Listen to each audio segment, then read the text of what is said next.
إن الحمد لله نحمده ونستعينه ونستغفره ونعوذ بالله من شرور أنفسنا ومن سيئات أعمالنا من يهده الله فلا مضل له ومن يضلل فلا هادي له وأشهد أن لا إله إلا الله وحده لا شريك له وأشهد أن محمدا عبده ورسوله صلى الله عليه وعلى آله وصحبه وسلم تسليما كثيرا يا أيها الذين آمنوا اتقوا الله حق تقاته ولا تموتن إلا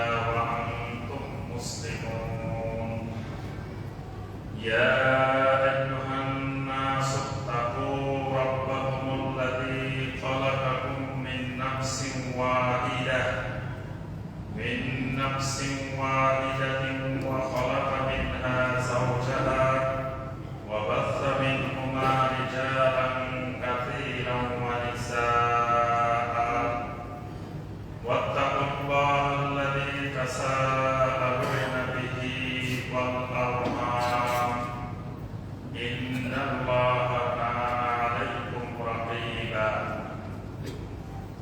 يا أيها الذين آمنوا اتقوا الله وقولوا قولا سديدا يصلح لكم أعمالكم ويغفر لكم ذنوبكم ومن يطع الله ورسوله فقد فاز فوزا عظيما أما بعد فإن خير الحديث كتاب الله وخير الهدي هدي محمد صلى الله عليه وسلم وشر الأمور محدثاتها وكل محدثة بدعة وكل بدعة ضلالة وكل ضلالة في النار فيا أيها المسلمون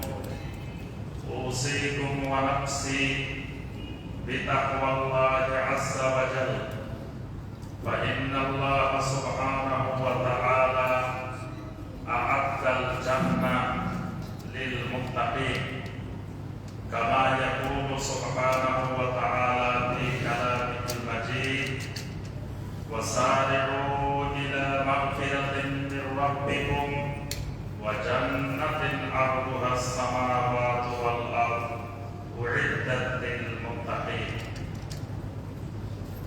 সম্মানিত মুসলিয়ানে কেরাম আল্লাহ রাব্বুল আলামিনের দরবারে কোটি কোটি শুকরিয়া যে মহান রব্বুল আলামিন আমাদেরকে 1446 হিজরি সনের 19শে শাওয়াল তারিখে সালাতুল জুমআ আদায় এবং খুতবাতুল জুমআ শোনার উদ্দেশ্যে আল্লাহ রাব্বুল আলামিনের পবিত্র ঘর মসজিদে উপস্থিত হওয়ার পরে আজকের জুমআ খুতবা পেশ করা এবং শোনা যে মহান রব্বুল আলামিন আমাদেরকে তৌফিক দিয়েছেন সর্বপ্রথম সে মহান রব্বুল আলামিনের শুকর আদায় করি আলহামদুলিল্লাহ। সম্মানিত মুসল্লিয়ানে কেরাম আজকের খুতবায় আমরা যে বিষয়টি সংক্ষিপ্তভাবে আলোচনা করার চেষ্টা করব ইনশাআল্লাহ বিষয়টি হলো ওয়াসাইলুল খুরুজ আনিশ শিরকি ওয়াল ইয়াহুদিয়্যা অর্থাৎ দুইটি বিষয় থেকে আমাদের মুক্তি লাভের উপায় একটি বিষয় হলো শিরক আর একটি বিষয় হলো বর্তমানে আমাদের বহুল আলোচিত বিষয় ইহুদিবাদ জায়নিজম এই ইহুদিবাদ থেকে মুসলিমদের মুক্তি লাভের উপায় এবং শিরক থেকে মুক্তি লাভের উপায় তো এই বিষয়গুলো আমাদেরকে সবসময় আলোচনা করতে হবে। একই জিনিস শতবার হাজারবার আলোচনা করতেই হবে। মানে মুসলিমদের মধ্যে যতদিন তাওহীদ এবং শিরকের আলোচনা চলতে থাকবে, অব্যাহত থাকবে, ততদিন মুসলিম জাতি শিরিক মুক্ত থাকতে পারবে। যখনই তাওহীদ এবং শিরকের আলোচনা ছেড়ে দিবে, তখনই মুসলিম উম্মাকে, মুসলিম জাতিকে শিরিক গ্রাস করে বসবে। আদম আলাইহিস সালাম থেকে 1000 বছর, 10 শতাব্দী পৃথিবীতে কোনো শিরিক ছিল না। এই 1000 বছর আল্লাহর এই জমিন শিরিক মুক্ত জমিন ছিল। তো 1000 বছর পরে পর্যায়ক্রমে আল্লাহর এই জমিনে শিরিক আসে। তো শিরিক আসার যে কারণগুলো, অনেকগুলো কারণ আছে। তোর মধ্যে অন্যতম একটি কারণ, তখনকার মুসলিম যারা ছিলেন, মুমিন যারা ছিলেন, তারা মনে করলেন যে আমরা তো সবাই আহলুত তাওহীদ, তাওহীদও জানি, শিরিকও চিনি, তো এটার বারবার আলোচনা করার দরকার কি? তো ওই সময়ের মুসলিমেরা এই তাওহীদ আর শিরিকের আলোচনা আস্তে আস্তে বন্ধ করে দিচ্ছে। এই বন্ধ করার কারণে তাদের পরের প্রজন্ম আস্তে আস্তে তাওহীদ ভুলে গেছে, শিরিক সম্পর্কে জ্ঞান নাই। শয়তান তখন এই সুযোগটা গ্রহণ করে আস্তে আস্তে ওই প্রজন্মের মধ্যে শিরকের বিষ ঢুকিয়ে দিয়েছে। এজন্য দেখেন আমাদের এই বাংলাদেশ শিরকের অভয়ারণ্য হওয়ার কারণ, এই দেশে তাওহীদের আলোচনা হয় না। হাজার হাজার লক্ষ লক্ষ ওয়াজ মাহফিল হয়, কিন্তু তাওহীদ এবং শিরকের আলোচনা শুধুমাত্র বাংলাদেশে আহলুল হাদিসদের মাহফিলে কিছু আলোচনা হয়। এর বাহিরে দেখবেন অন্যদের মাহফিলে কোনো তাওহীদের আলোচনা হয় না, শিরকের আলোচনা হয় না।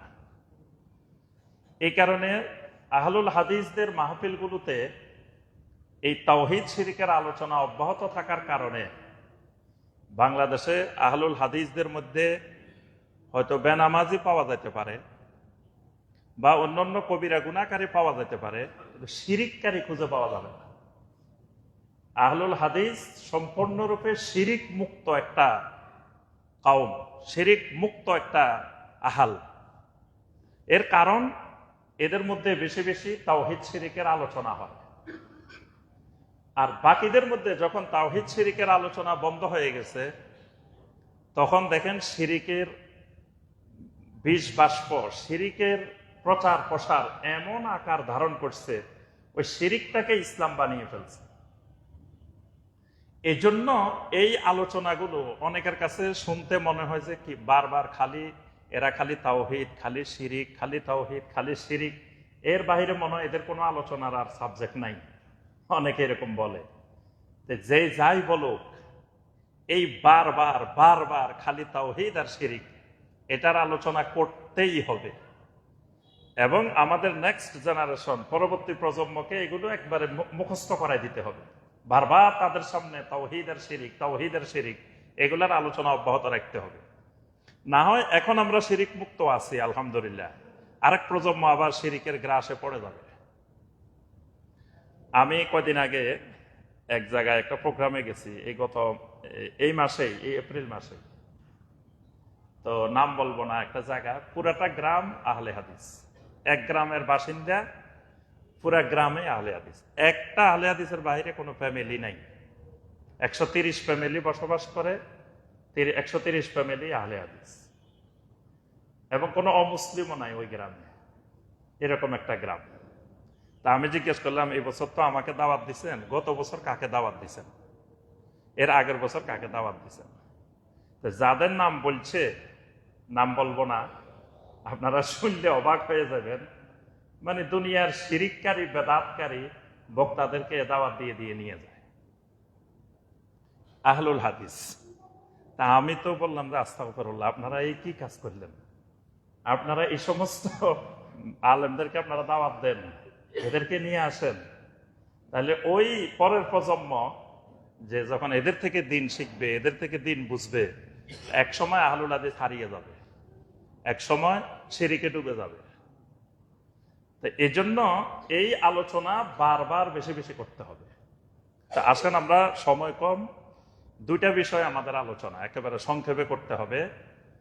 প্রথম বিষয়, আজকে সারা দুনিয়াব্যাপী আমরা দেখতেছি যে গাজায় যে সহিংসতা, যে নির্মম বর্বরতা আমাদের মুসলিম ভাই বোনদের উপরে ইহুদিরা ইসরায়েল চালাচ্ছে, যার বিরুদ্ধে সারা পৃথিবীর আমরা মুসলিম সবাই সোচ্চার হয়েছি, প্রতিবাদ জানাইতেছি, বিক্ষোভ জানাইতেছি, বিভিন্নভাবে আমরা এটার বিরুদ্ধে নিন্দা জানাইতেছি, ক্ষোভ প্রকাশ করতেছি, অনেক কিছু আলহামদুলিল্লাহ সারা পৃথিবীর মুসলিম করতেছি।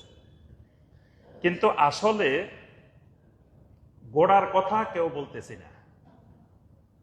কোরআন সুন্নাহ আমাদেরকে ইহুদিদের থেকে আমরা নিরাপদ থাকার জন্য, ইহুদিদের থেকে কিভাবে আমরা নিরাপদ থাকব, এর ফর্মুলা কোরআন সুন্নাহয় দেওয়া আছে। কিন্তু সেই ফর্মুলার দিকে কেউ যাচ্ছি না। সবাই খালি বিক্ষোভ জানাইতে পারলে মনে করতেছে যে আমার দায়িত্ব শেষ, বা এটা করতে পারলে আমার দায়িত্ব শেষ। কিন্তু আসলে দায়িত্ব শেষ না। মূল যে পয়েন্ট আল্লাহ এবং আল্লাহ রসুল আমাদেরকে নির্দেশ দিয়েছেন, সেই জায়গায় কেউ হাত দিতেছি না। তো ওই বিষয়টাই আমরা আজকের খুতবায় তুলে ধরার চেষ্টা করব ইনশাআল্লাহ। প্রথমত, এই ফিলিস্তিন, এই মসজিদে আকসা, বাইতুল মাকদিস, এটা আমাদের ঈমানের সাথে জড়িত, আমাদের মানহাজের সাথে জড়িত, আমাদের প্রত্যেক মুসলিমের দ্বীনের সাথে জড়িত একটা সম্পর্কিত একটি বিষয়।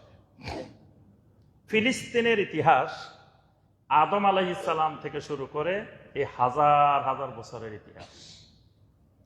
আল্লাহর জমিনে সর্বপ্রথম যে গড়টি তৈরি হয় সেটি হলো বাইতুল্লাহ, কাবায়ে মুশাররাফা। এটা হলো আল্লাহর জমিনের প্রথম আল্লাহর গড়, প্রথম মসজিদ। আল্লাহ পাক কোরআনে কারিমে ঘোষণা দিয়ে আমাদেরকে জানিয়ে দিয়েছেন, ইন্না আউওয়ালা বাইতিন ওয়াদিআ লিন-নাসি লাল্লাযী বিবাক্কাতা মুবারাকান ওয়া হুদাল লিল আলামিন। ইন্না আউওয়ালা বাইত, সর্বপ্রথম ঘর যেটা ওয়াদিআ লিন-নাস, মানুষের জন্য তৈরি করা হয়েছে, সেটি হলো লাল্লাযী বিবাক্কা, বাক্কা নগরীতে, বাক্কা এলাকায় যে গড়টা, এটা সর্বপ্রথম গড়। এই গড়টা আহলুল ইলমদের মতে, মুফাসসিরিনে কেরামদের মতে, আদম আলাইহিস সালামেরও আগে ফেরেশতারা এই গড় তৈরি করেছেন। আবার কোন কোন বর্ণনা অনুযায়ী আদম আলাইহিস সালাম সর্বপ্রথম আল্লাহর এই গড় বানিয়েছেন। এই ঘরের পরেই দ্বিতীয় যে গড়, আল্লাহর গড় জমিনে, সেটাই মসজিদে আকসা। নবী সাল্লাল্লাহু আলাইহি ওয়াসাল্লামকে জিজ্ঞাসা করা হলো, আল্লাহর জমিনে প্রথম ঘর কোনটা? নবী সাল্লাল্লাহু আলাইহি ওয়াসাল্লাম বললেন, সেটি হলো আল কাবা আল মুশাররাফা। জিজ্ঞাসা করা হলো, এরপরে কোনটা? নবী সাল্লাল্লাহু আলাইহি ওয়াসাল্লাম বললেন, আল মসজিদ আল আকসা, মসজিদ আকসা। তো জিজ্ঞাসা করা হলো, এই দুইয়ের মাঝে ব্যবধান কত বছর? নবী সাল্লাল্লাহু আলাইহি ওয়াসাল্লাম বললেন, 40 সানা, 40 বছর। তো এখানে মুফাসসিরিনে কেরাম বলেন যে দুইটা ঘরে আদম আলাইহিস সালাম বানাইছেন। প্রথম কাবায়ে মুশাররাফা, এই মসজিদটা প্রথম বানাইছেন। এর 40 বছর পরে আদম আলাইহিস সালাম মসজিদে আকসা বানাইছেন। দুইটাই আদম আলাইহিস সালামের হাতে তৈরি, মাঝখানের ব্যবধান 40 বছর। তাহলে এই মসজিদে আকসার ইতিহাস শুরু আদম আলাইহিস সালাম থেকে। আদম আলাইহিস সালামের পরে এই মসজিদে আকসার ইতিহাস ইব্রাহিম আলাইহিস সালামের সাথে। ইব্রাহিম আলাইহিস সালামের দারুল হিজরা। ইব্রাহিম আলাইহিস সালাম বেবিলন থেকে হিজরত করে এই মসজিদে আকসার, এখানেই তিনি হিজরত করে আসছেন। এখানেই ইসমাইল আলাইহিস সালাম জন্মগ্রহণ করেছেন। ইসমাইল আলাইহিস সালাম জন্মগ্রহণের আগেই তার মা সহ এখান থেকেই হিজরত করে তাদেরকে এই কাবা এলাকায়, মক্কা মুকাররমায় তাদেরকে নিয়ে আসা হয়। এখানে মক্কা মুকাররমায় ইসমাইল আলাইহিস সালাম জন্মগ্রহণ করেন। আর ইসহাক আলাইহিস সালাম তিনি ওই এলাকায় জন্মগ্রহণ করেন। ইব্রাহিম আলাইহিসসালাম দুই এলাকার মধ্যে, এই দুই মসজিদের মধ্যে যোগসূত্র স্থাপন করেন। মানে ইব্রাহিম আলাইহিসসালামের একটা পরিবার এই ঘরে, আল্লাহর এই ঘরে মক্কা মুকাররমা, আরেকটা পরিবার আল্লাহর ওই ঘরে মসজিদে আকসার এখানে। ঠিক ইব্রাহিম আলাইহিসসালামের ভাতিজা লূত আলাইহিসসালাম, তিনিও যখন ওই কওমে লূতের এলাকা সাদুম উপত্যকা আল্লাহ পাক গজব দিয়ে আযাব নাজিল করে ধ্বংস করে দিলেন, যেটা বর্তমানে জর্দানের ডেড সি। সেই গজবের পরে আল্লাহ রাব্বুল আলামিন লূত আলাইহিসসালামকে এবং তার সাথে যারা ঈমানদার ছিলেন তাদেরকে আল্লাহ পাক আশ্রয় নেওয়ার জন্য উদ্ধার করে নিয়ে এসেছেন এই এলাকায়, মসজিদে আকসার এলাকায়। তাহলে এটা লূত আলাইহিসসালামের আশ্রয়স্থল। আচ্ছা, এরপরে এই জায়গার ইতিহাস মুসা আলাইহিসসালামের সাথে জড়িত ইতিহাস। মুসা আলাইহিসসালামকে আল্লাহ পাক বলছেন এই মসজিদে আকসা তার অধীনে, তার নিয়ন্ত্রণে দিবেন। তবে বনি ইসরায়েলকে বলছেন তোমরা এদের বিরুদ্ধে জেহাদ করতে হবে। তো বনি ইসরায়েল জেহাদের জন্য রওনাও দিছে। যাওয়ার পরে তারা দেখলো এখানের যে জাতি, তারা যে শক্তিশালী, এদের সাথে তো জেহাদ করা সম্ভব না। তখন বনি ইসরায়েল বলল যে ইযহাব আনতা ওয়া রাব্বুকা ফাকাতিলা ইন্না হাহুনা কাঈদুন। মুসা, তুমি আর তোমার রব যাও, তোমরা যুদ্ধ করো, আমরা এখানে বসে থাকবো, আমরা আর সামনের দিকে যাব না। আল্লাহ রাব্বুল আলামিন এদের এই কথার কারণে আল্লাহ বলছেন 40 বছর তোমরা এই তিহ ময়দানে, এই উপত্যকায় থাকতে হবে, তোমাদেরকে আর বাইতুল মাকদিস দেওয়া হবে না। আযাব স্বরূপ আল্লাহ পাক আরো 40 বছর তাদেরকে তিহ ময়দানে রাখলেন। এই প্রজন্ম চলে গেল। তার পরের প্রজন্মে এসে ইউশা ইবনে নুন আলাইহিস সালাম, তার নেতৃত্বে আল্লাহ পাক মসজিদে আকসার বিজয় দান করছেন। সুবহানাল্লাহ। এবং মসজিদে আকসার বিজয়ের জন্য সূর্যকে অনেকক্ষণ পর্যন্ত ডুবতে দেওয়া হয়নি। এটা হাদিসের মধ্যে সহিহ হাদিস। যখন সূর্য ডুবে যাচ্ছিল সেদিন ছিল শুক্রবার। তো ওই ইহুদিদের কাছে পবিত্র দিন হলো শনিবার। শনিবারে জিহাদ করা নিষেধ। এখন শুক্রবারে সূর্য ডুবে গেলে আর জিহাদ করতে পারবে না। যখন একেবারে বিজয়ের দ্বার প্রান্তে ওই সময় সূর্য ডুবে যাচ্ছে, এখন যদি যুদ্ধ বন্ধ করে দেয় তাহলে আর ফিলিস্তিন বিজয় হবে না। এখন ইউশা ইবনে নুন আলাইহিস সালাম সূর্যকে লক্ষ্য করে বললেন, ইন্নাকে মা'মুরা ওয়া আনা মা'মুরুন। হে সূর্য, তুমি যে আল্লাহর আদেশ মানো, আমিও সেই আল্লাহর আদেশ মানি। তুমি যে আল্লাহর আদেশে চলো, আমরাও সেই আল্লাহর আদেশেই চলি। আল্লাহুম্মা ইহবাসহা, আয় আল্লাহ আপনি এই সূর্যকে থামাই রাখেন। আল্লাহ এই সূর্যকে আপনি থামাই দেন। এই দোয়ার পরে সূর্য যতক্ষণ বিজয় কমপ্লিট হয় নাই ততক্ষণ সূর্য থেমেছিল। সুবহানাল্লাহ, সূর্য ডুবে নাই। আল্লাহ পাক সূর্যকে থামাই রেখেছেন। তাহলে মুসা আলাইহিস সালামের পরের প্রজন্ম আবার ফিলিস্তিন দখল করেন, সেই ফিলিস্তিনে বসবাস করেন। আবার ফিলিস্তিন হাতছাড়া হয়ে যায়। আল্লাহ পাক দাউদ আলাইহিস সালামের মাধ্যমে জালুত আর তালুতের জিহাদের কথা আল্লাহ পাক কোরআনে কারিমে উল্লেখ করছেন। এই বাইতুল মাকদিস জালুতের অধীনে চলে যায়। জালুত মানে জালিয়াত। আমরা এখনো বলি যে জালিয়াতি কাজ কারবার।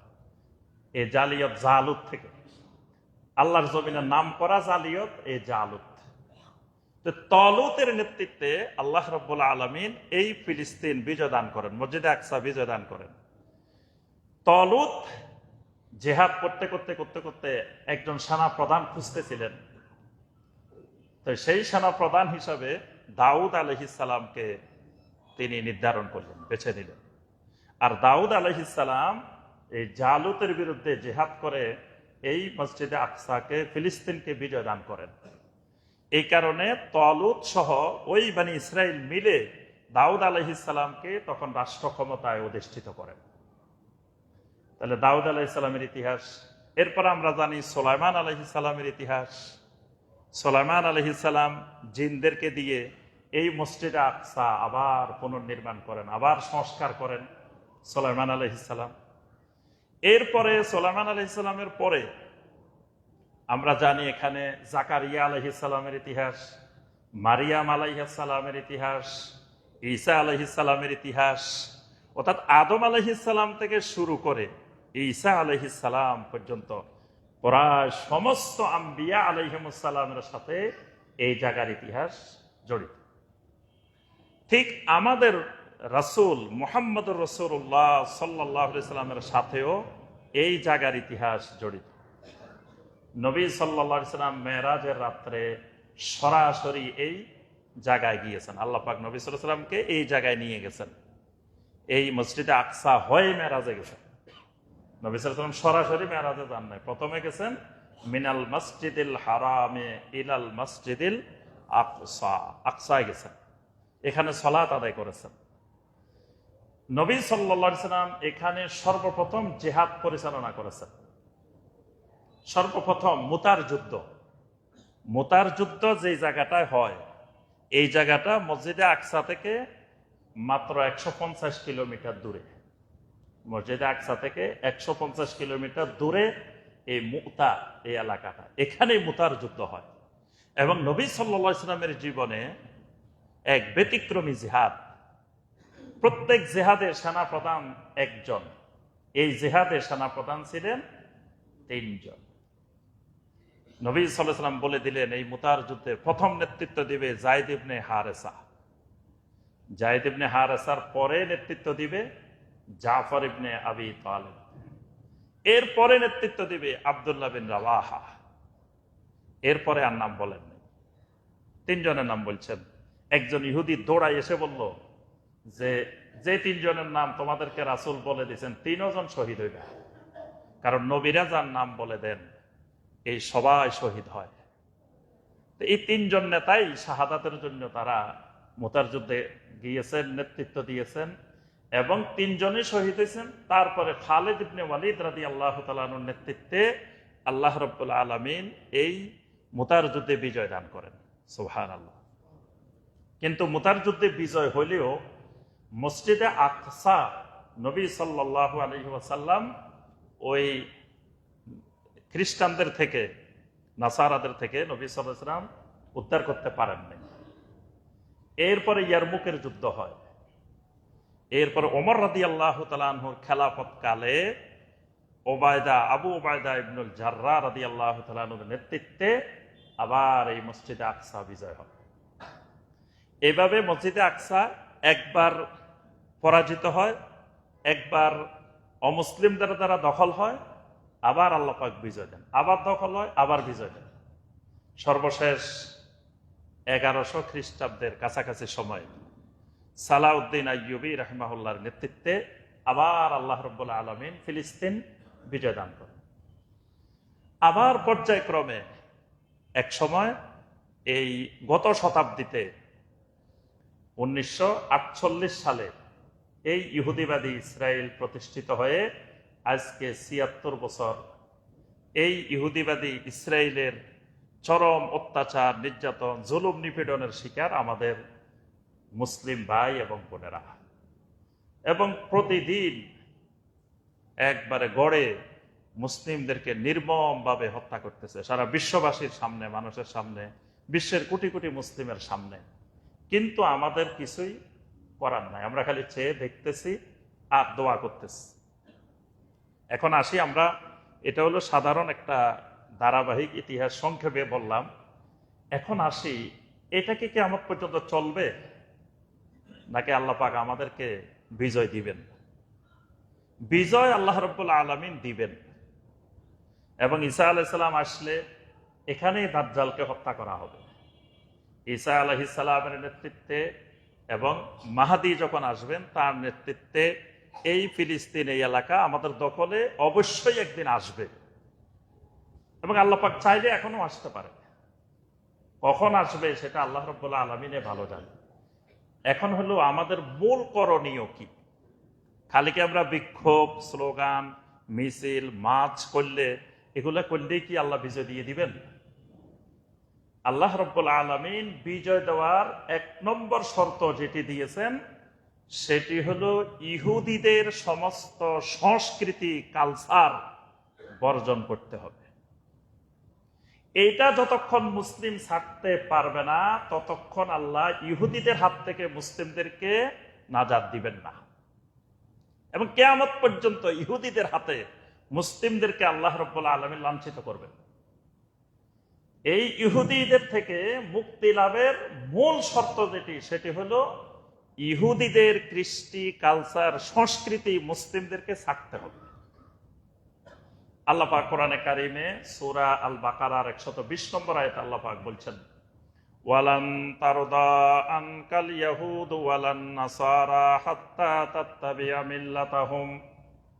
ইহুদি খ্রিস্টানেরা ততক্ষণ পর্যন্ত তোমাদের উপরে সন্তুষ্ট হতে পারবে না, যতক্ষণ পর্যন্ত না তোমরা তাদের সংস্কৃতি অনুসরণ না করবে। কুল ইন্না হুদাল্লাহি হুয়াল হুদা, রাসূল আপনি বলে দিন, একমাত্র আল্লাহর হেদায়েতই হলো মুসলিমদের জন্য মূল হেদায়েত। ওয়ালাইন ইত্তাবাতা আহওয়াআহুম বা'দাল্লাযী জাআকা মিনাল ইলম মা লাকা মিনাল্লাহি মিন ওয়ালিয়্যিন ওয়ালা নাসীর। আল্লাহ রাব্বুল আলামিন বলেন, তোমাদের কাছে এলেম এসে যাওয়ার পরেও যদি তোমরা ইহুদি খ্রিস্টানের সংস্কৃতি অনুসরণ করো, মা লাকা মিনাল্লাহি মিন ওয়ালিয়্যিন ওয়ালা নাসীর, তাহলে যত অত্যাচারিত হও, যত নির্যাতিত হও, আল্লাহকে তোমরা অভিভাবক হিসাবে, সাহায্যকারী হিসাবে কখনো পাবে না। আল্লাহ তোমাদেরকে সাহায্য করবেন না। সরাসরি আল্লাহ বলছেন, ইহুদিদের খ্রিস্টানদের কৃষ্টি, কালচার, সংস্কৃতি অনুসরণ করবা, মা লাকা মিনাল্লাহি মিন ওয়ালিয়্যিন ওয়ালা নাসীর, আল্লাহ তোমাদেরকে সাহায্য করবেন না, আল্লাহর পক্ষ থেকে সাহায্য আসবে না, আল্লাহ তোমাদের ওয়ালি হবে না। নবী সাল্লাল্লাহু আলাইহি ওয়াসাল্লাম বারবার উম্মতকে ইহুদিদের সংস্কৃতি ছাড়ার জন্য বারবার নবী সাল্লাল্লাহু আলাইহি ওয়াসাল্লাম পুরা জিন্দেগি শুধু নির্দেশনা দিয়েছেন, ইহুদিদের সংস্কৃতি ছাড়ো, ইহুদিদের সংস্কৃতি ছাড়ো। কিন্তু দেখেন, মুসলিম এখন ইহুদিদের সংস্কৃতিতে ডুবে আছে। যে মুসলিম ইহুদি সংস্কৃতিতে ডুবে আছে, তারা ইহুদিদের গোলাম, ইহুদিদের গোলাম, সাংস্কৃতিক গোলাম। এই যতক্ষণ সাংস্কৃতিক গোলামের মধ্যে মুসলিমেরা থাকবে, ততক্ষণ আল্লাহ ইহুদিদের কবল থেকে মুসলিমদেরকে মুক্তি দিবেন না। এটা আল্লাহর ওয়াদা। আজকে দেখেন, সুদ খাওয়া, সুদ, এটা ইসলামের কালচার না, এটা ইহুদিদের কালচার। যুগে যুগে সুদের ইতিহাস দেখেন, সুদের যত গল্প, যত নাটক, যত উপন্যাস, যা রচিত হয়েছে, যত ইতিহাস, এটা ইহুদিদের ইতিহাস। এই জমিনে সুদ আবিষ্কার করছে ইহুদিরা। আপনারা ইন্টারমিডিয়েটে ইংলিশে গল্প পড়ছেন না? কি মনে আছে? সুদের গল্প, সেই আপনার সুদের প্রাচীন আমলের সুদের ইতিহাস, এটা ইহুদিদের ইতিহাস। আল্লাহ পাক কোরআনে কারিমে বারবার বলছেন, তোমরা সুদের ধারে কাছে যাইও না, সুদ থেকে বাঁচো। সুদ আল্লাহর বিরুদ্ধে যুদ্ধ ঘোষণা, রাসূলের বিরুদ্ধে যুদ্ধ ঘোষণা। আল্লাহ পাক ইহুদিদের ব্যাপারে আমাদেরকে সতর্ক করে বলছেন, ওয়া আখযিহিমুর রিবা ওয়া কাদ নুহু আনহু ওয়া আকলিহিম আমওয়ালান নাস বিল বাতিল। বারবার তোমাদেরকে নিষেধ করা হয়েছে সুদ থেকে বিরত থাকার জন্য। ইহুদিদেরকে বারবার নিষেধ করা হয়েছিল সুদ থেকে বাঁচার জন্য, কিন্তু ইহুদিরা সুদ ছাড়তে পারে নাই। আল্লাহ পাক মুসলিম জাতিকে সুদ মুক্ত করে দিয়েছেন।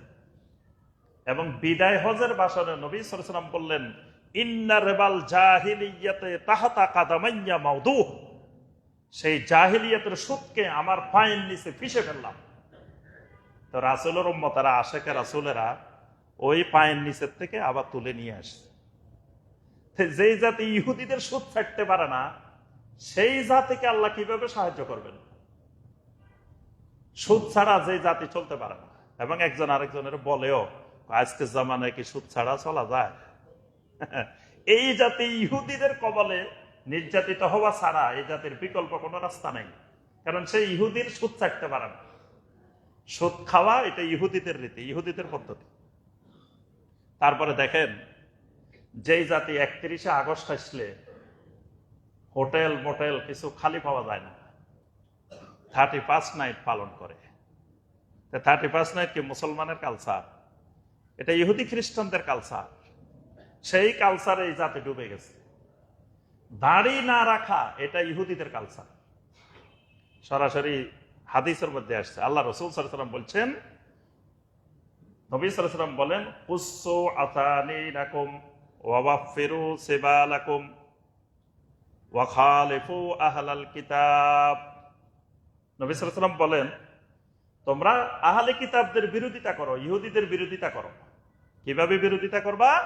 দাড়িগুলাকে ছেড়ে দাও, লম্বা করো, গোপগুলাকে ছোট করো।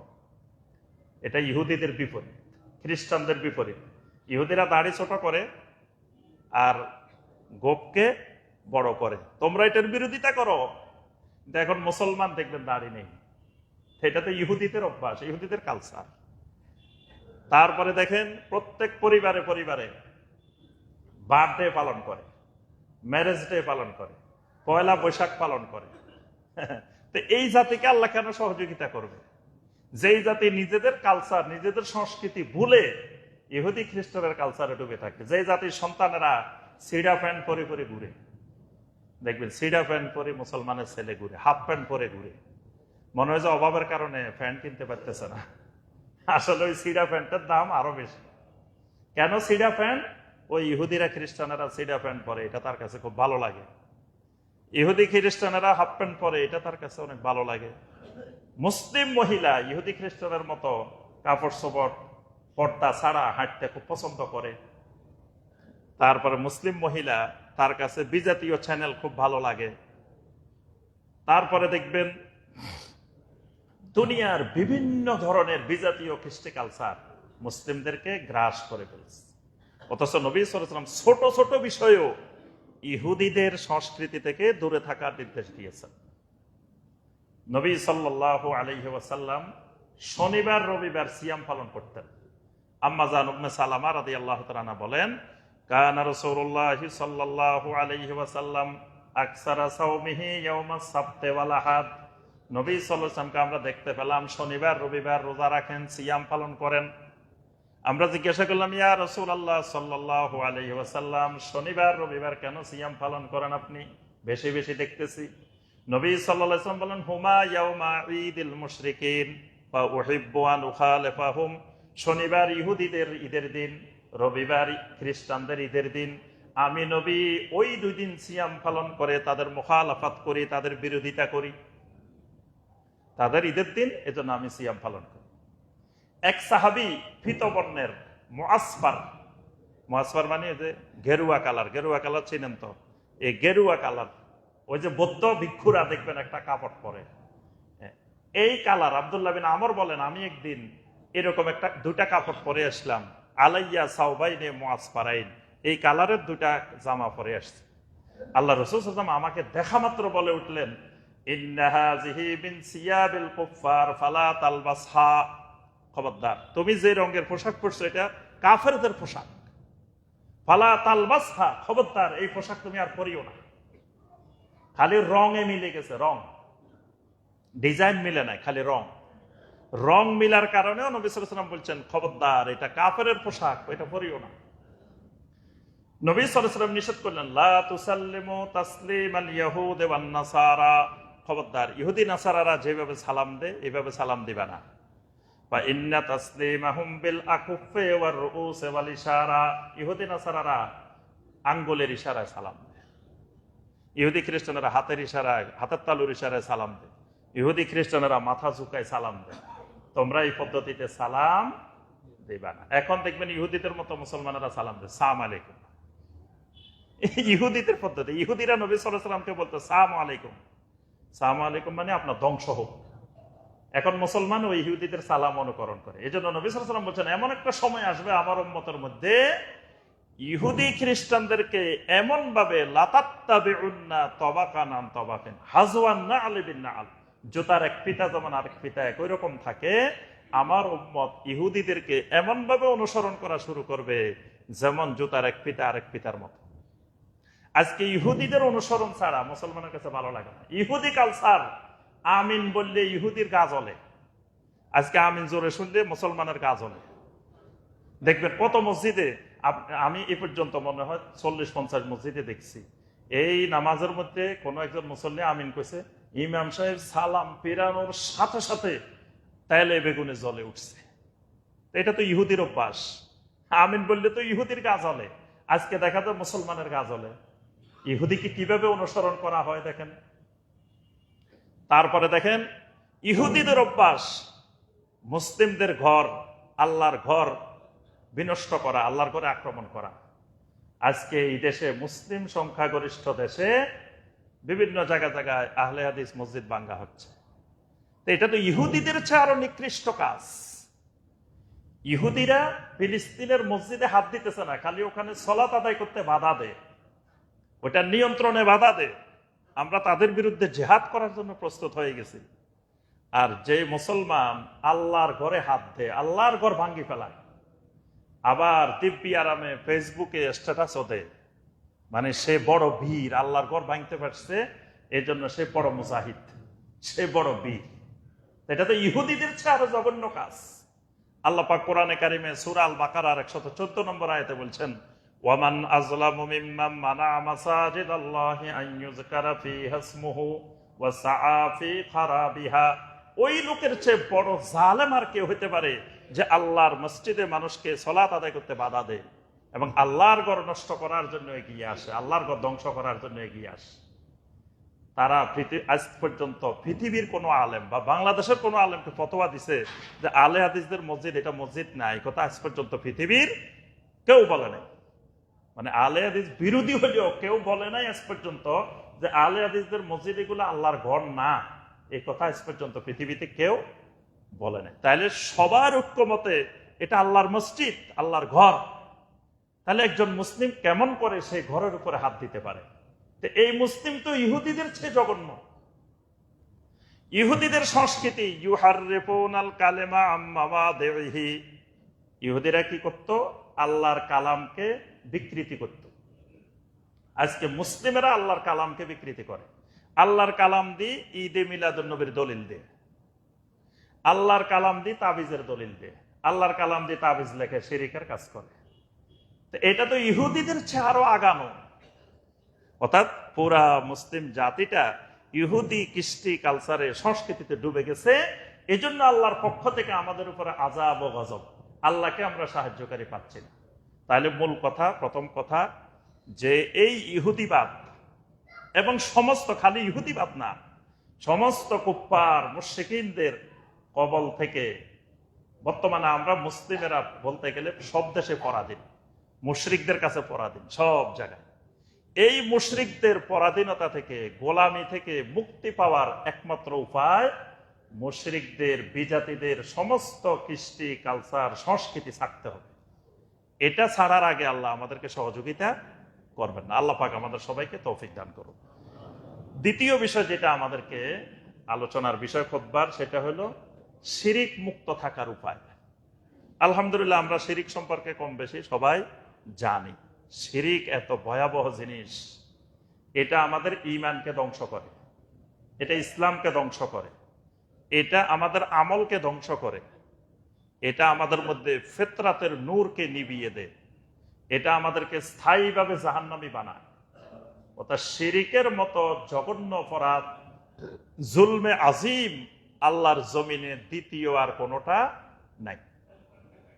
তাহলে এত বড় অপরাধ থেকে, তবে শিরিক বড় অপরাধ, কিন্তু শিরিকটা হলো সূক্ষ্ম জিনিস, গোপন জিনিস।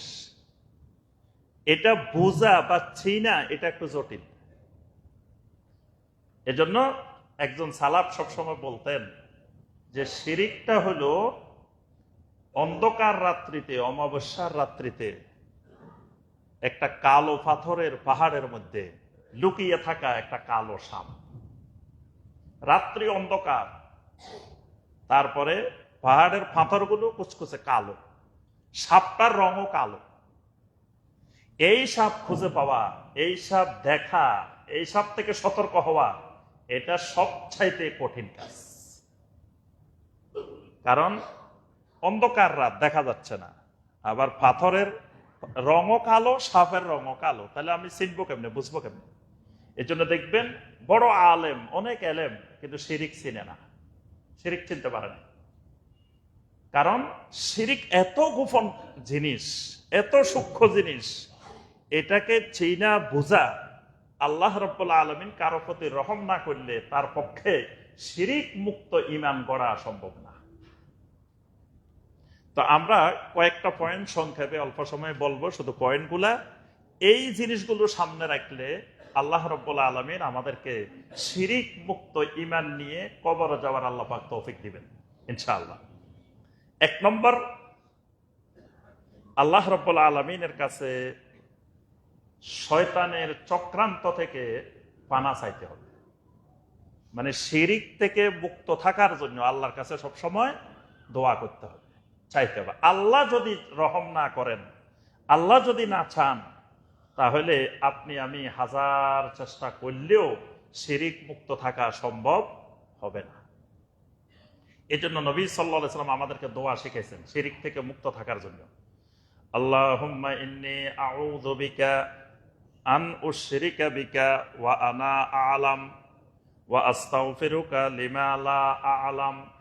আয় আল্লাহ, আমি আপনার কাছে আশ্রয় চাই আন উশরিকা বিকা ওয়া আনা আ'লাম, জেনে শুনে আপনার সাথে শিরিক করা থেকে আপনার কাছে আশ্রয় চাই। ওয়া আস্তাগফিরুকা লিমা লা আ'লাম, যদি না জেনে না বুঝে শিরিক করে ফেলি সেটা থেকে আপনার কাছে ইস্তেগফার করে ক্ষমা চাই। এই সব সময় আল্লাহর কাছে দোয়া করতে হবে, আল্লাহর কাছে চাইতে হবে আল্লাহ আমার দ্বারা যেন কোনো শিরিক জমিনে না হয়, অথবা শিরিকের মদদ, শিরকের সহযোগিতাও যেন আমার দ্বারা না হয়। এটা আল্লাহ রাব্বুল আলামিনের কাছে সব সময় দোয়া করতে হবে, তাহলে শিরিক মুক্ত থাকা আল্লাহ পাক সহজ করে দিবেন। আবার দ্বিতীয় বিষয়, আমরা যে দেশে বসবাস করি এটা বেলাদুত তাওহীদ না। যেমন সৌদি আরবের ভূমি বেলাদুত তাওহীদ, পুরা জমিন শিরিক মুক্ত জমিন, তাওহীদের জমিন। আপনি পুরা সৌদি আরবের সীমানা ঘুরে কোথাও শিরিক দেখতে পাবেন না। তাহলে ওই দেশে আপনার জন্য শিরিক মুক্ত থাকা সহজ, আপনি চাইলেও শিরিক করতে পারবেন না। ওখানে যে কেউ যদি চায় একটা মাজার বানাই দিবে, মাজারের ব্যবসা করব, সম্ভব না। কেউ যদি তাবিজের দোকান খোলে তাবিজের ব্যবসা করব, সম্ভব না। কারণ সেখানে শিরিক করতে চাইলেও সম্ভব না, এটা বেলাদুত তাওহীদ। আমরা যেই দেশে বসবাস করি এটা বেলাদুত তাওহীদ না। এখানে শিরিক না করতে চাইলেও আপনি নিজের অজান্তে শিরিকের কবলে পড়ে যাবেন। শিরিকটা বিভিন্ন ছদ্মবেশে বিভিন্ন রূপে আমার আপনার সামনে চলে আসবে, কারণ চতুর্দিকের পরিবেশ শিরিকের পরিবেশ। তাহলে এখানে শিরিক থেকে মুক্ত থাকা অনেক কঠিন কাজ। ওখানে শিরিক থেকে মুক্ত থাকাচ্ছে এই জমিনে শিরিক থেকে মুক্ত থাকা অনেক বেশি কঠিন। 2 নম্বর, সম্মানের ক্ষেত্রে, কাউকে সম্মান করার ক্ষেত্রে অতিরঞ্জন না করা, এটা খেয়াল রাখতে হবে। কাউকে সম্মান করতে গিয়ে অতিরঞ্জন না করা, অতিরঞ্জন করলেই শিরকের কবলে পড়তে হবে। দেখবেন আমাদের দেশে সবাই ফাতেমা রাদিয়াল্লাহু তাআলা আনহাকে মা ফাতেমা, মা ফাতেমা বলে। তা আমি একদিন এক খতিব সাহেবকে জিজ্ঞেস করলাম যে মা ফাতেমা বলেন কেন, উনি তো মা হয় না, কারণ মা হইল নবী সাল্লাল্লাহু আলাইহি সাল্লামের স্ত্রীরা, তো তিনি তো আমাদের মা না। তিনি দিনদার, নবী সাল্লাল্লাহু আলাইহি সাল্লামের মেয়ে, জান্নাতি নারীদের সর্দার, অনেক তার বৈশিষ্ট্য নবী সাল্লাল্লাহু আলাইহি সাল্লাম বর্ণনা করেছেন, ভালো কথা। তাই বলে তো উনি মা হয়ে যেতে পারে না। মা তখন হবে যখন আল্লাহ এবং আল্লাহ রসুল বলে দিবেন যে উনি তোমাদের মা, বাস উনি আমাদের মা। আল্লাহ এবং আল্লাহ রসুল তো বলেন নাই। এখন বলে যে উনারে যদি বোন বলি তো সম্মানটা কম দেখা যায়, এজন্য সম্মান বাড়ানোর জন্য মা। তা আমি বললাম তাহলে স্ত্রীকে ভালোবাসতে বাসতে মহব্বত করতে করতে নাম ধরে ডাকলেও তো সম্মান কম হইতে পারে, যেন আম্মা ডাকলে তো আরো সম্মান বেশি হয়। যদি কেউ ডাকে তাহলে তার জেহারের কাপড়া দেওয়া লাগবে। স্ত্রীকে যদি কেউ বেশি ভালোবাসে আম্মা ডাকা শুরু করে তাহলে জেহারের কাপড়া দিতে হবে, তার জরিমানা। এবং জাহেলি যুগে এটা তালাক হয়ে যেত। তাহলে বোঝা গেল ভালোবাসার মহব্বতের একটা সীমারেখা আছে। সীমার অতিরঞ্জন উপরে যাওয়া যাবে না, উপরে গেলেই শিরিকের কবলে পড়তে হবে।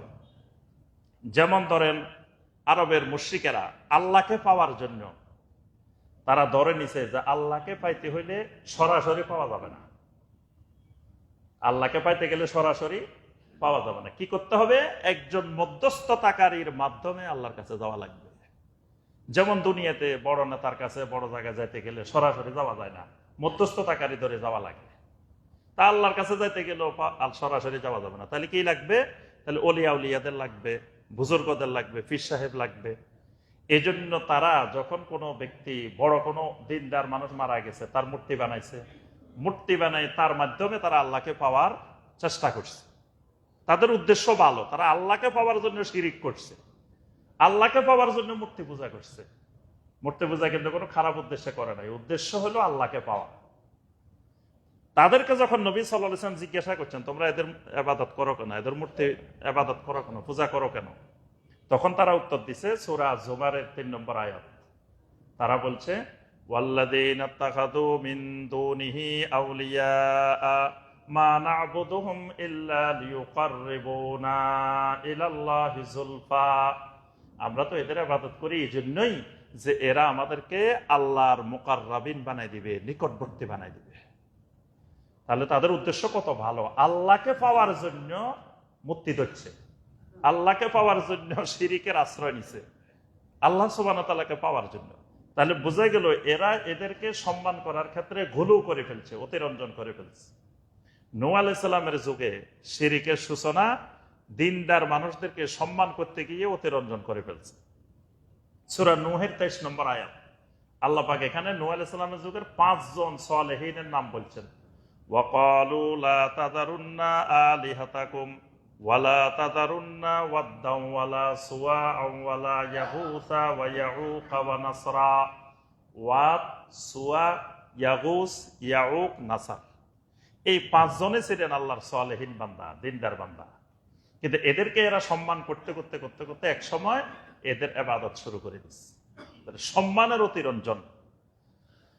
এভাবে আল্লাহ রাব্বুল আলামিন কোরআনে কারিমে অনেক আয়াতে এই অতিরঞ্জন করতে নিষেধ করেছেন। আবার দেখা যায় অতিরঞ্জন মুক্ত থাকতে গিয়ে আবার আলেম ওলামা সালেহীনদেরকে সম্মান না করা, ওইটাও বিপদের কারণ। দুই দিকে খেয়াল রাখতে হবে। মানে আলেম ওলামাদেরকে, সালেহীন বান্দাদেরকে সম্মান করতে হবে। সম্মান না করা এটাও আবার দিন বিমুখ হওয়ার লক্ষণ। কারণ ওলামায়ে কেরাম শাআইরুল্লাহ, আল্লাহর নিদর্শন, আর আল্লাহর নিদর্শনকে তাজিম করা এটা ফরজ। এজন্য আমার আপনার মসজিদের ইমাম সাহেবকে তাজিম করা ফরজ, মসজিদের মুয়াজ্জিন সাহেবকে তাজিম করা ফরজ, ওলামায়ে কেরামদেরকে তাজিম করা ফরজ। ওলামায়ে কেরামদের কোনো ইহানত, সম্মানহানিকর কোনো কথা, কাজ, এটা ঈমান ভঙ্গের কারণ।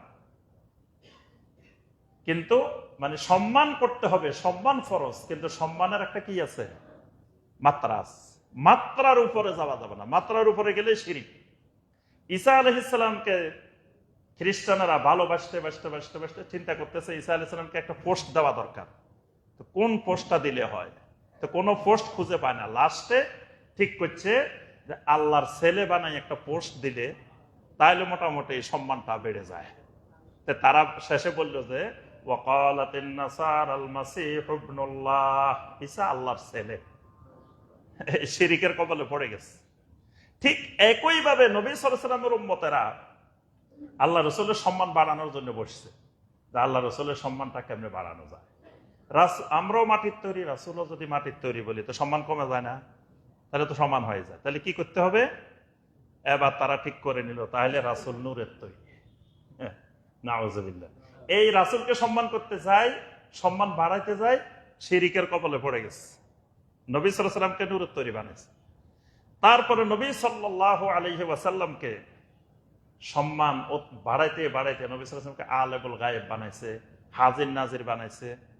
এগুলো নবী সাল্লাল্লাহু আলাইহি ওয়াসাল্লামের সম্মানের ক্ষেত্রে অতিরঞ্জন। একজন ব্যক্তি এসে একদিন নবী সাল্লাল্লাহু আলাইহি ওয়াসাল্লামকে বললেন, নবী সাল্লাল্লাহু আলাইহি ওয়াসাল্লামকে লক্ষ্য করে বললেন, ইয়া মুহাম্মদ সাইয়্যিদানা ওয়া ইবনা সাইয়্যিদানা ওয়া খায়রানা ওয়া ইবনা খায়রিনা। নবী সাল্লাল্লাহু আলাইহি ওয়াসাল্লামকে এসে বললেন, হে মুহাম্মদ সাল্লাল্লাহু আলাইহি ওয়াসাল্লাম, সাইয়্যিদানা আমাদের নেতা, ওয়া ইবনা সাইয়্যিদানা আমাদের নেতা ছেলে, ওয়া খায়রানা আপনি আমাদের মধ্যে সবচেয়ে শ্রেষ্ঠ মানুষ, ওয়া ইবনা খাইরিনা, সবচেয়ে ভালো মানুষের ছেলে। নবী সাল্লাল্লাহু আলাইহি ওয়াসাল্লাম এই কথা শোনার পরে নবী সাল্লাল্লাহু আলাইহি ওয়াসাল্লাম বললেন, ইয়া আইয়ুহান নাস আলাইকুম বিতাকওয়াকুম ওয়ালা ইস্তাহবিয়ান্নাকুমুশ শাইতান।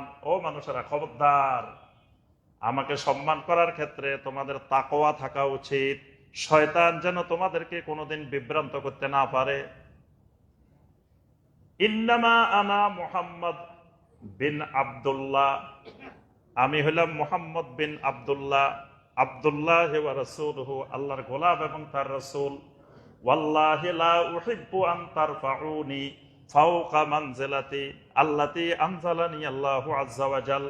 আল্লাহ রাব্বুল আলামিন আমাকে যে মর্যাদা দিবেন, যে সম্মান দিবেন, তার উপরে আমাকে সম্মান দিবা, পদমর্যাদা দিবা। ওয়াল্লাহি লা উহিব্বু, আল্লাহর কসম আমি মহব্বত ভালোবাসি না, আমি পছন্দ করি না উম্মতকে শিরিক মুক্ত রাখার জন্য। কিন্তু উম্মত এখানে সীমা লঙ্ঘন করছে। তো এইভাবে যুগে যুগে সম্মানের ক্ষেত্রে অতিরঞ্জন, এটা শিরিকের রাস্তা খুলে দেয়। 3 নম্বর, কাউকে সুপারিশকারী হিসাবে নির্ধারণ না করা, এটা শিরিকের রাস্তা খুলে দেয়। জমিনে দেখবেন অনেকে জান্নাতের টিকিট বিক্রি করে। অনেক দোকান আছে, বড় বড় দোকান, বড় বড় দরবার। এখানে বসে বসে তারা কি করে? জান্নাতের টিকিট বেচে। কেউ বাসের টিকিট, কেউ ট্রেনের টিকিট, কেউ জাহাজের টিকিট, কেউ লঞ্চের টিকিট। কিয়ামতের ময়দানে আমরা বাস নিয়ে বসে থাকবো, লঞ্চ নিয়ে বসে থাকবো, তারপরে আপনার ট্রেন নিয়ে বসে থাকবো। তোমরা এখন টিকিট সংগ্রহ করো, খালি টিকিট দেখাইবে আর উঠে যাইবে। হ্যাঁ, এরকম টিকিট বিক্রেতা বাংলাদেশে হাজার হাজার আছে। এই টিকিট বিক্রেতাদের থেকে সাবধান না থাকলে, সতর্ক না থাকলে ঈমান শিরিক মুক্ত রাখা সম্ভব না। কারণ এই কবলে যে পড়বে সে শিরিকের রাস্তা খুলে যাবে। কারণ কিয়ামতের ময়দানে যে টিকিট বিক্রি করতেছে তার কি অবস্থা হবে এটাই তো আমরা জানি না, তার কি করুণ অবস্থা। অথচ তার কাছে আমরা যাচ্ছি যে কবরে আমি যাওয়ার আগে, মুনকার নাকির আসার আগে সে হাজির হয়ে যাবে। বাংলাদেশের কোটি কোটি মানুষ বিশ্বাস করে যে মুনকার নাকির আসার আগে তার ফির কবরে হাজির হয়ে যাবে। তারপরে আপনার কিয়ামতের ময়দানে তার কিচ্ছু দরকার নাই, পীর সাহেব তার জামিনদার, তার জামানত নিয়ে নিছে। তাহলে এই কোন ব্যক্তিকে সুপারিশকারী, জামানতদার নির্ধারণ করা, এটা শিরিকের রাস্তা খুলে দেয়। এই ব্যাপারে কোরআনের অনেক আয়াত আছে। 4 নম্বর, জাহালত দূর করা। জাহালত যতক্ষণ থাকবে শিরিক ততক্ষণ যাবে না। শিরিকের অন্যতম মাধ্যম জাহালত। এই জন্য এলেম দিয়ে, মানে প্রকৃত এলেম দিয়ে জাহালত দূর করতে হবে। এই জন্য এলেম না থাকলে সে শিরিক মুক্ত থাকতে পারবে না। এলেম না থাকলে, এলেম নাই আমল করে, শয়তান এই লোকটাকে দোস্ত বানায়, বন্ধু বানায়। কারণ একে দিয়ে শিরিক করানো, একে দিয়ে বেদাত করানো সহজ কাজ। এই কারণে জাহালত দূর করতে হবে। 5 নম্বর, ইত্তেবাউল হাওয়া থেকে দূরে থাকতে হবে। ইত্তেবাউল হাওয়া মানে নিজের মনের পূজারি হওয়া যাবে না। মন যা চায় তা করা যাবে না, ওহি যা চায় তাই করা লাগবে।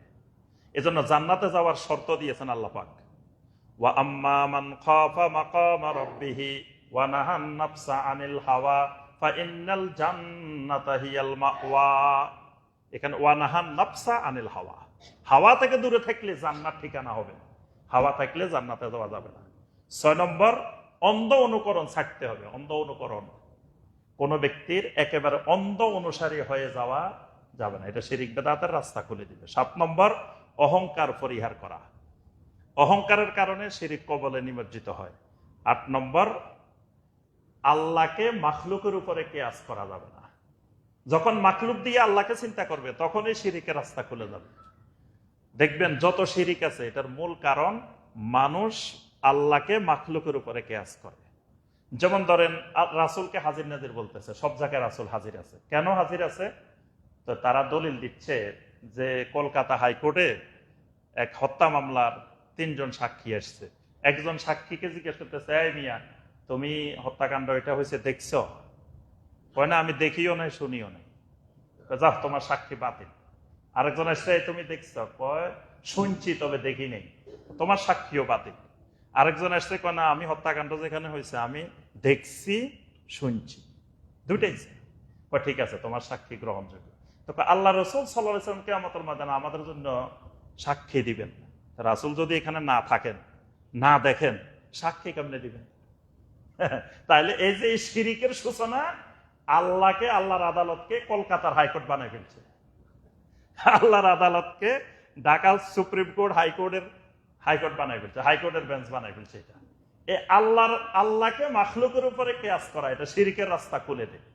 তারপরে দেখবেন যে লোক ফিট ধরার জন্য, তারপরে ওই টিকেটের জন্য ঘুরতেছে, এর যদি জিজ্ঞাসা করেন ভাই কেন এরকম দৌড়াদৌড়ি করতেছ, কেন কি ব্যাপার, ওই শোনো তুমি এমপি সাহেবের কাছে যাইবা, তা এমপি সাহেব কি তোমার চিনে?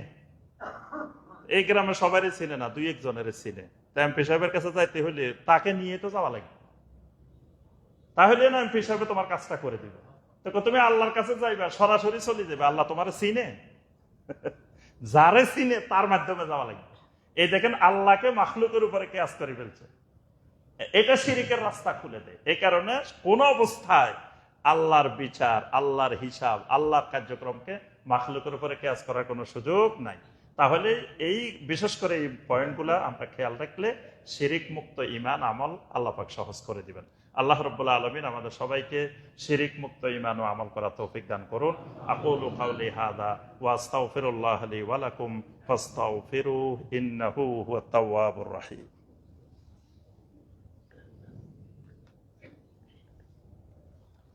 ইন্নাল হামদালিল্লাহ নাহমাদুহু ওয়া নাস্তাঈনুহু ওয়া নাস্তাগফিরুহু ওয়া নাউযু বিল্লাহি মিন শুরুরি আনফুসিনা ওয়া মিন সাইয়্যাতি আমালিনা ওয়া আশহাদু আল্লা ইলাহা ইল্লাল্লাহু ওয়াহদাহু লা শারীকা লাহু ওয়া আশহাদু আন্না মুহাম্মাদান আবদুহু ওয়া রাসূলুহু। আল্লাহুম্মা সাল্লি আলা মুহাম্মাদিন নাবিয়্যিল উম্মি ওয়া আজওয়াজিহি উম্মাহাতিল মুমিনিন ওয়া যুররিয়্যাতিহি ওয়া আহলি বাইতিহি কামা সাল্লাইতা আলা আলি ইব্রাহিম ইন্নাকা হামিদুম মাজিদ। اللهم ارحم على جميع الصحابة الكرام رضوان الله تعالى عليهم أجمعين، خصوصا منهم على الخلفاء الراشدين المهديين، منهم على أبي بكر وعمر وعثمان وعلي رضي الله تعالى عنهم ومن تبعهم بإحسان إلى يوم الدين. اللهم أعز الإسلام والمسلمين، اللهم أعز الإسلام والمسلمين، اللهم أذل الشرك والمشركين، اللهم أذل الشرك والمشركين، اللهم أنج المستضعفين من المؤمنين، اللهم أنج المظلومين من المؤمنين، اللهم اشدد وطأتك على الظالمين، اللهم آت نفوسنا تقواها وزكها أنت خير من زكاها আনতা ওয়ালিয়্যুহা ওয়া মাওলাহা। রব্বুল আলামিন আমাদের সকলের সকল প্রকার বিপদ আপদ মুসিবতগুলো দূর করে দেন। যারা অসুস্থ আছেন সবাইকে পরিপূর্ণ সুস্থতা দান করেন। রব্বুল আলামিন বিশেষ করে আমাদের অন্তরের রোগগুলোকে আপনি শিফা দান করেন। আমাদেরকে ইহুদি নাসারা মুশরিকিনদের সমস্ত কৃষ্টি কালচার সংস্কৃতি থেকে দূরে থাকা তৌফিক দান করেন। আমাদেরকে ইসলামী সংস্কৃতি সাহাবায়ে কেরামের সংস্কৃতির উপরে গড়ে ওঠার তৌফিক দান করেন। আমাদের পরবর্তী প্রজন্মকেও ইসলামী সংস্কৃতির উপরে গড়ে ওঠার তৌফিক দান করেন। আমাদের সকলের উপরে আপনি রহম করুন। রব্বুল আলামিন আমাদের সবাইকে সব ধরনের শিরিক, কুফর, নেফাক, বেদাত থেকে আমাদেরকে হেফাজত করেন। রব্বুল আলামিন যার যে সমস্যা, সব সমস্যাগুলো আপনি সহজ করে দেন, দূর করে দেন। মোড়লপাড়া মহল্লার জনাব নূর হোসেন ভাই, পিতা মৃত হাজী আলতাফ হোসেন, তিনি 5,000 টাকা দান করেছেন, আমাদের কাছে দোয়া চেয়েছেন। আল্লাহ পাক ভাইকে হেফাজত করুন। রব্বুল আলামিন তার আব্বাকে সকল প্রকার আযাবে কবর, আযাবে নার থেকে হেফাজত করুন। আল্লাহ সুবহানাহু ওয়া তাআলা আমাদের আব্বা আম্মা মুরব্বিয়ান যারা দুনিয়া থেকে বিদায় নিয়েছেন সবাইকে আযাবে কবর, আযাবে নার থেকে হেফাজত করুন। আল্লাহ পাক আমাদের দেশের উপরে রহম করুন। সারা পৃথিবীর মুসলিমদের উপরে আল্লাহ পাক রহম করুন। বিশেষ করে ফিলিস্তিনের গাজার মাজলুম নির্যাতিত মুসলিম ভাই বোনদেরকে আল্লাহ রাব্বুল আলামিন হেফাজত করুন। আল্লাহ রাব্বুল আলামিন ইহুদিবাদীদেরকে ধ্বংস করে দিন। আল্লাহ সুবহানাহু ওয়া তাআলা তাদের উপরে লানত বর্ষণ করুন। আল্লাহ পাক তাদেরকে পূর্বে সেই যুগে যুগে যেভাবে আল্লাহ পাক পরাজিত করেছেন, লানত করেছেন, সেভাবে আল্লাহ পাক তাদেরকে ধ্বংস করে দিন। রব্বানা আতিনা ফিদ দুনিয়া হাসানাহ ওয়া ফিল আখিরাতি হাসানাহ ওয়া কিনা আযাবান নার। সুবহান রাব্বিকা রাব্বিল ইজ্জাতি আম্মা ইয়াসিফুন